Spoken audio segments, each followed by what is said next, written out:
Bonjour à tous, merci pour l'invitation. Le projet Fun, j'imagine que vous le connaissez tous, c'est un projet qui a été lancé en 2013 avec la mise en place de cette plateforme de MOOC dont vous voyez ici la page de garde. Pour juste rappeler les différents épisodes, printemps 2013, une envie d'un certain nombre d'établissements d'enseignement supérieur français de faire des MOOC. Le CNAM en est un, l'Institut Mines Télécom, une dizaine d'établissements veulent faire des MOOC et évidemment s'interrogent sur la plateforme sur laquelle ils veulent mettre ces MOOC, avec l'idée qu'ils ont, pour certains d'entre eux, pas envie d'aller sur une plateforme américaine, surtout pour y présenter des MOOC en français, et qu'ils ont plutôt envie d'être sur une plateforme d'expression française, avec l'idée que la protection des données personnelles et des données d'apprentissage est un sujet important et que néanmoins l'accès de ces données à des fins de recherche est aussi un sujet important. Donc l'idée c'est de dire faisons ensemble une plateforme sur laquelle tous les établissements d'enseignement supérieur pourront mettre leur MOOC dans le respect de leur politique éditoriale d'université et d'école. Une fois qu'on a dit ça, faut-il encore choisir une technologie ? La technologie que nous avons choisie, c'est la technologie open source, OpenEDX. Vous voyez le logo OpenEDX là en bas. Pour information, donc vous savez tous que edx.org, c'est une des deux grandes plateformes américaines. Certains diraient une des trois grandes plateformes américaines. Et nos collègues de MIT et de Harvard qui ont créé EDX en 2012 avaient annoncé qu'ils mettraient le code en open source. Et ils ont effectivement tenu parole, puisque le 1er juin 2013, le code sous-jacent à la plateforme edx.org a été mis en open source. Le 2 juin au matin, tous les experts français de l'enseignement supérieur qui s'intéressaient au MOOC ont pris le code, l'ont installé, l'ont testé. Et à la mi-juin, ces experts, de manière unanime, ont dit au ministère, nous avons le sentiment, à cette date-là, en juin 2013, que cette technologie open source est aujourd'hui plus mature que les autres technologies qui existent sur le marché et qu'on peut préempter, qui étaient plutôt des technologies de type LMS, type Moodle, type Sakai, pour ceux qui connaissent. Et puis évidemment, le sentiment de la part des universitaires que parce que cette technologie était open source, elle allait se développer rapidement, qu'une communauté internationale allait se saisir et contribuer au développement de cette plateforme. Et donc voilà, le ministère a décidé qu'on se lançait dans cette aventure, en particulier la ministre qui nous a donné les moyens de le faire. Donc on a lancé le projet fin juin. Réellement, la réunion de lancement du projet a eu lieu en juillet 2013 et on a sorti la plateforme au mois d'octobre 2013 en associant, pour mener à bien ce projet, un ensemble d'acteurs publics qui nous ont aidés à installer la plateforme, à déployer le logiciel, etc. Et évidemment, la bonne nouvelle, c'est que lorsque cette plateforme est sortie, elle est sortie avec déjà des contenus, puisqu'on n'aurait pas voulu sortir une plateforme de MOOC et pas de MOOC dessus. Donc, si tous les gens qui ont travaillé sur le projet Fun ont travaillé d'arrache-pied tout l'été 2013, les établissements n'ont pas non plus chômé, puisque quand la plateforme a été lancée en octobre, elle était déjà riche des 25 premiers MOOC des 10 premiers établissements français. Et vous le savez, un MOOC, c'est un cours, et il y a deux grandes temporalités dans un tel cours. Vous commencez par lancer le teaser, la bande-annonce du cours, avec le syllabus, la description du cours, etc.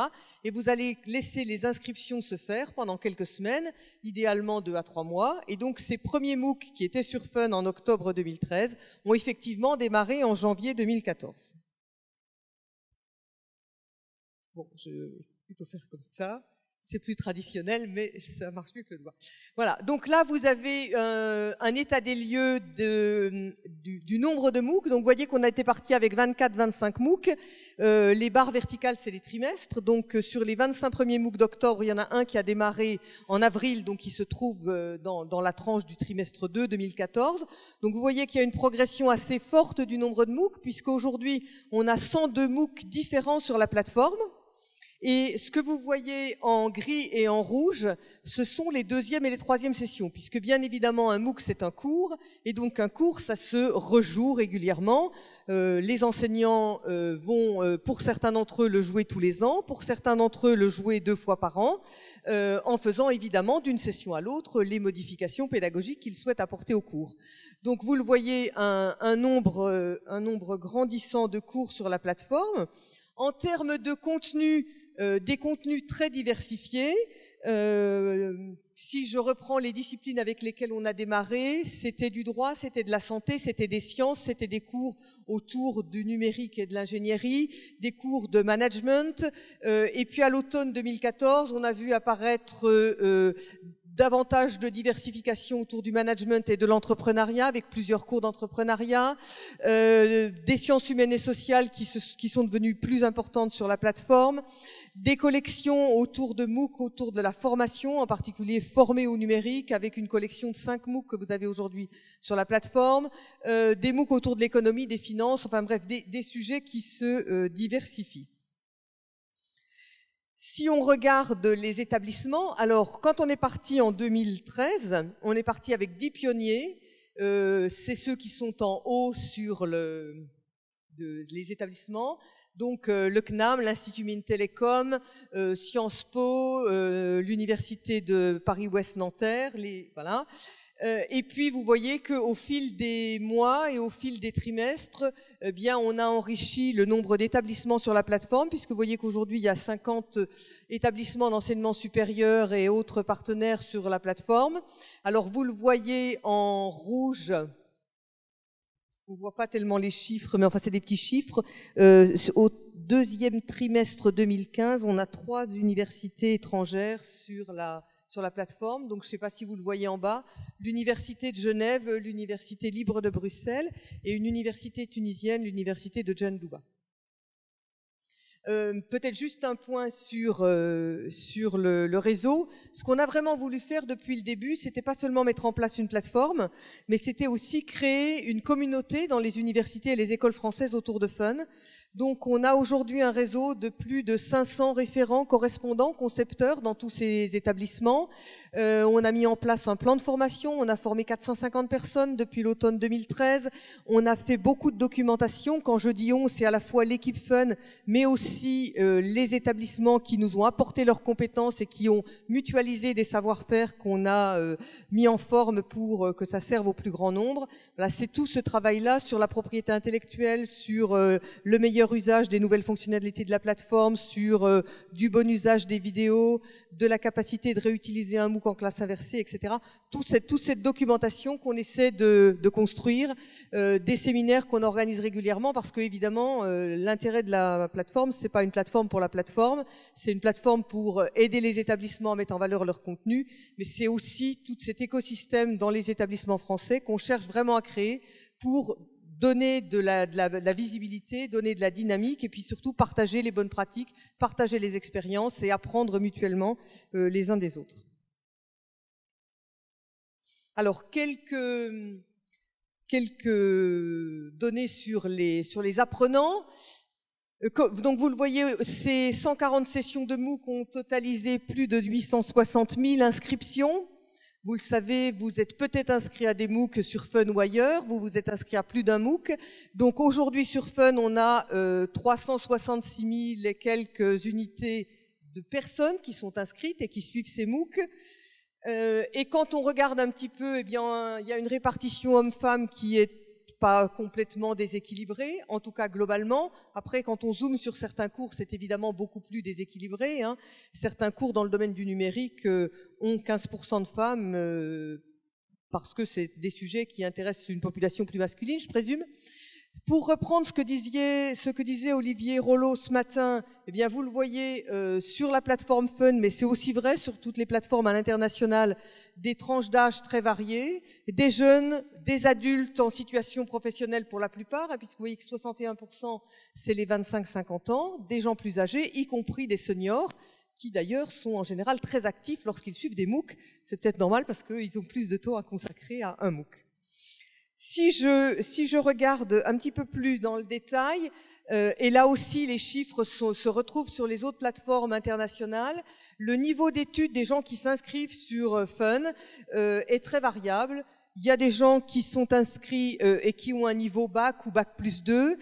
Vous le voyez, il y a quand même 47% d'internautes inscrits sur Fun qui ont un niveau master ou école d'ingénieur et un pourcentage de doctorants.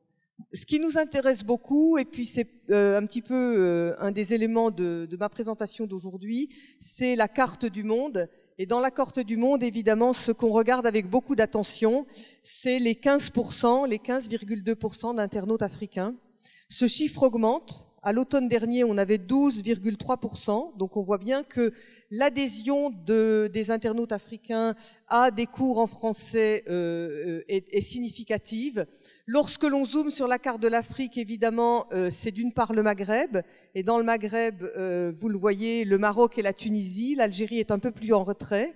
Et puis l'Afrique subsaharienne francophone qui est aussi présente sur la plateforme. Et évidemment, ce chiffre-là est un chiffre qui nous intéresse tous beaucoup, le tous étant les établissements d'enseignement supérieur, parce que je pense qu'il y a effectivement un sujet majeur, comme le disait Gilles Babinet ce matin, d'accompagnement, des formations et de l'éducation en Afrique.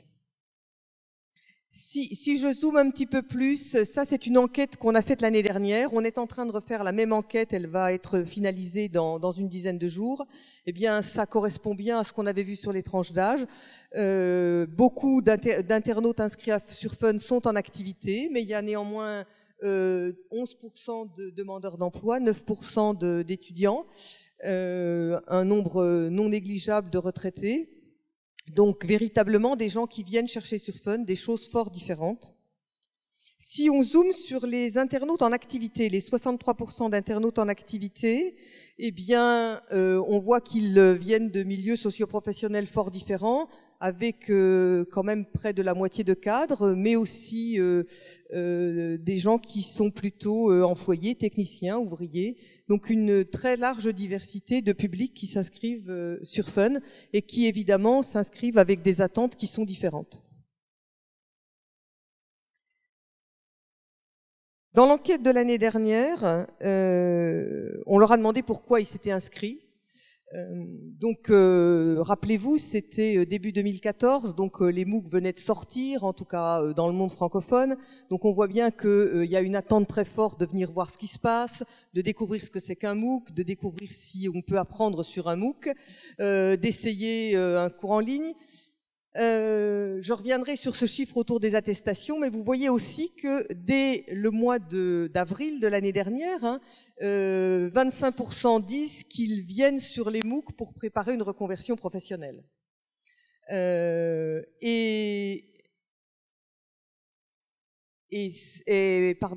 Suivre la recommandation d'un enseignant, 23%. Et ce qui est intéressant, suivre la recommandation d'un employeur, 11%. Et je laisserai sans doute à Cécile commenter tout ça parce que le MOOC du manager au leader répond bien à on voit bien qu'il y a une population qui est exactement venue pour ces raisons-là. Alors, ce que je voudrais vous montrer maintenant, c'est faire un zoom sur cette histoire d'attestation. Donc vous le voyez, l'année dernière, quand on a fait l'enquête, 50% des internautes qui ont répondu à l'enquête disaient « oui, moi, une attestation, ça m'intéresse ». Sur les 9000 personnes qui ont répondu à l'enquête, il y avait environ 500 demandeurs d'emploi et un peu plus de 500 internautes africains. Donc si je zoome sur ces deux populations, eh bien, les demandeurs d'emploi, à cette question-là, ils sont 66% à dire « oui, moi, une attestation, ça m'intéresse ». Ce qui montre bien que, évidemment, il y a des attentes en termes de professionnalisation, en termes de compétences professionnelles qui sont fortes.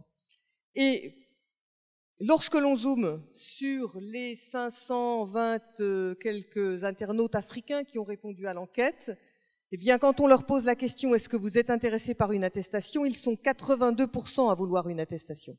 Et ça, évidemment, c'est un chiffre qui est tout à fait significatif et qui montre bien qu'il y a une attente très forte des internautes africains sur ces problématiques d'éducation.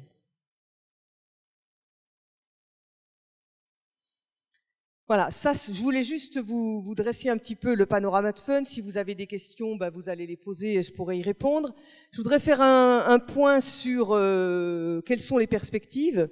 Alors, très clairement, le développement à l'international. Comme je vous le disais tout à l'heure, nous avons des premiers établissements étrangers qui ont mis des MOOC sur Fun. Je vous parlais de l'Université de Genève. L'Université de Genève a mis un MOOC sur Ebola. L'Université libre de Bruxelles a mis un MOOC en anglais qui, avec la session 2 du MOOC de Cécile, a été dans les 2 MOOC qui ont eu le plus d'inscrits cette année. Quand je dis cette année, c'est-à-dire ce printemps.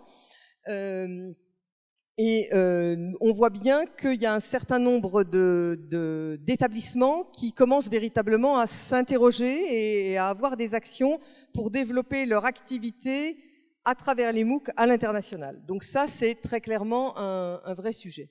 Le développement en matière de formation initiale. Alors, je crois que ce qui est en train de se passer, c'est que, au-delà des MOOC ouverts gratuits qu'on a connus, tout le monde comprend bien qu'on est en train de construire de nouveaux contenus d'enseignement, de nouveaux cours qui ont une forte valeur ajoutée.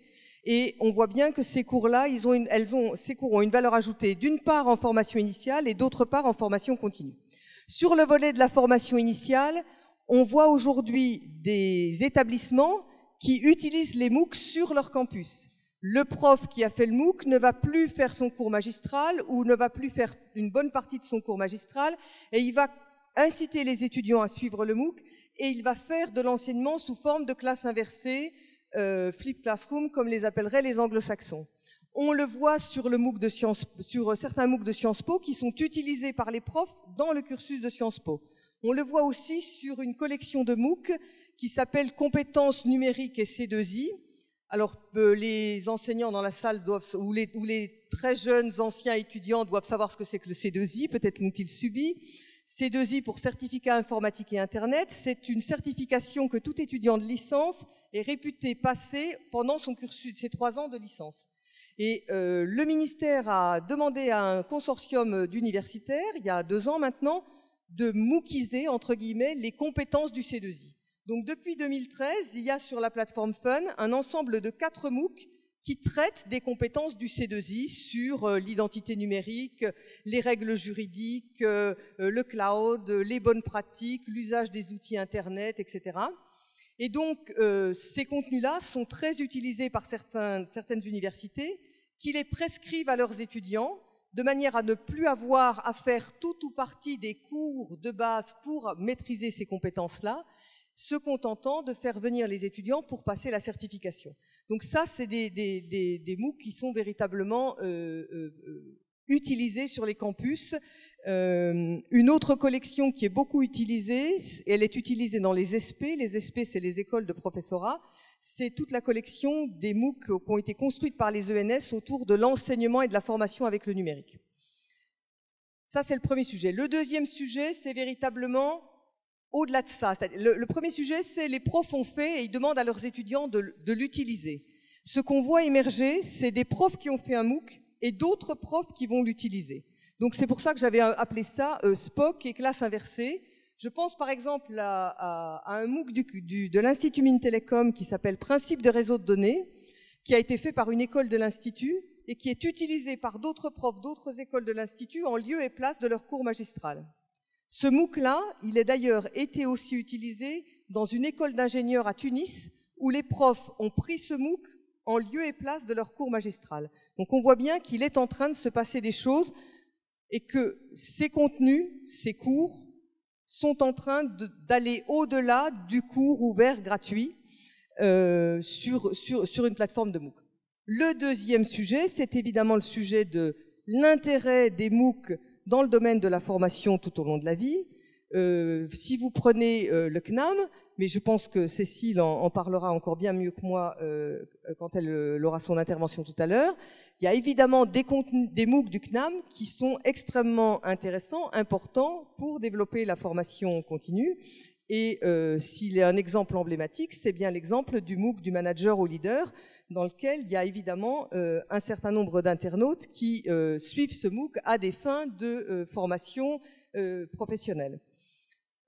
Et donc, naturellement, aujourd'hui, on voit bien qu'un certain nombre d'établissements sont en train d'utiliser leur MOOC pour les déployer dans des entreprises, pour la formation des salariés de l'entreprise, d'où l'idée de mettre en place, et c'est ce qu'on est en train de faire pour certains établissements, une marque blanche pour que ces MOOC puissent être présentés dans un écosystème lié à une entreprise donnée.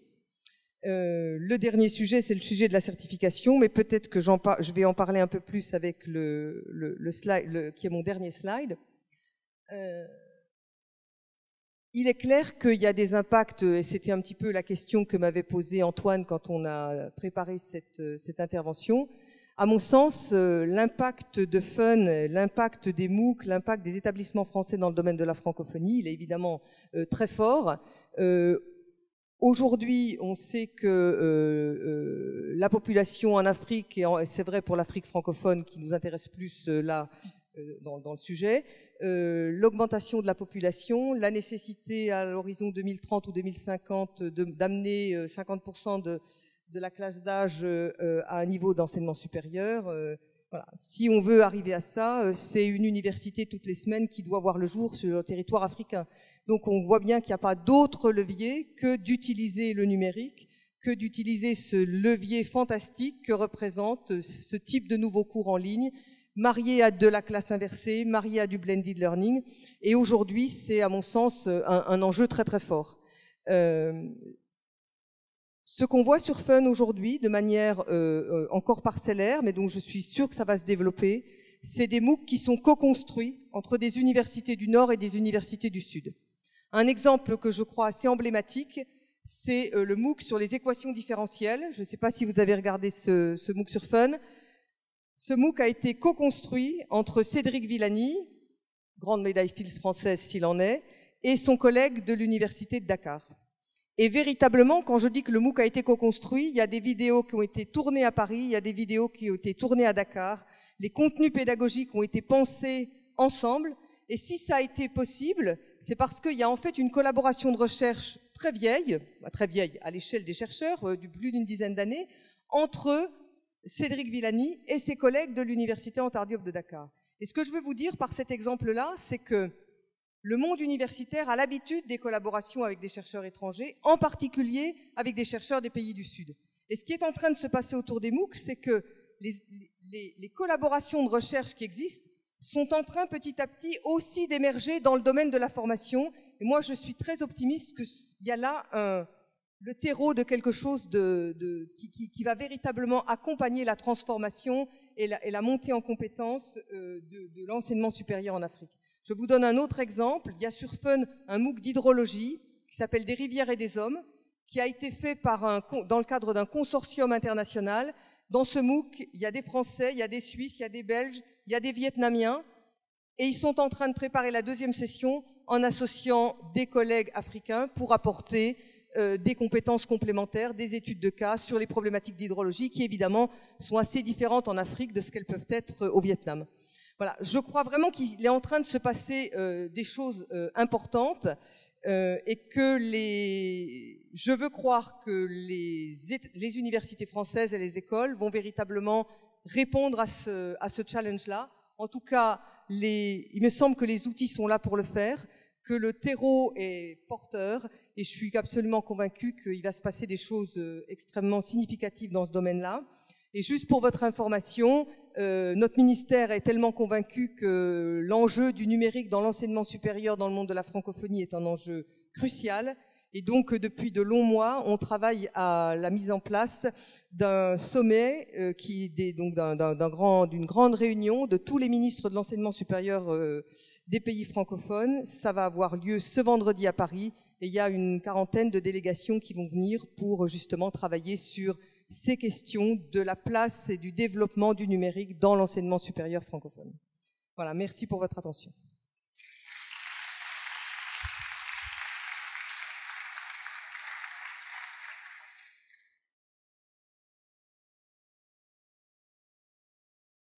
Alors, oui.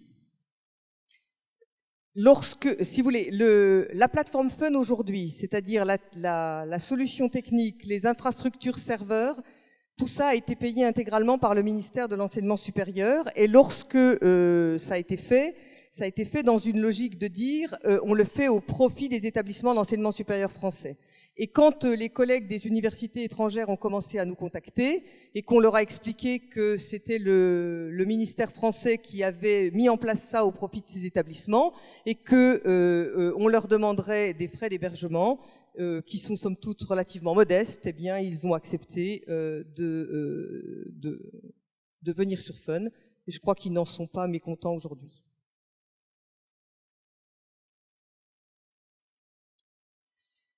Alors, aujourd'hui, Fun est au service de la politique éditoriale des établissements d'enseignement supérieur. Tous les MOOC qui sont sur Fun sont portés par des établissements d'enseignement supérieur. Monsieur Dupont, professeur à l'université Paris 14, s'il nous contacte pour mettre un MOOC sur Fun, nous allons le renvoyer vers le référent et le correspondant qui est identifié dans cette université. Nous ne sommes pas à la disposition d'enseignants qui ont une volonté individuelle. Nous sommes à la disposition des universités et des écoles qui ont une stratégie en matière de publication de MOOC et qui vont accompagner le prof pour la production de ce MOOC.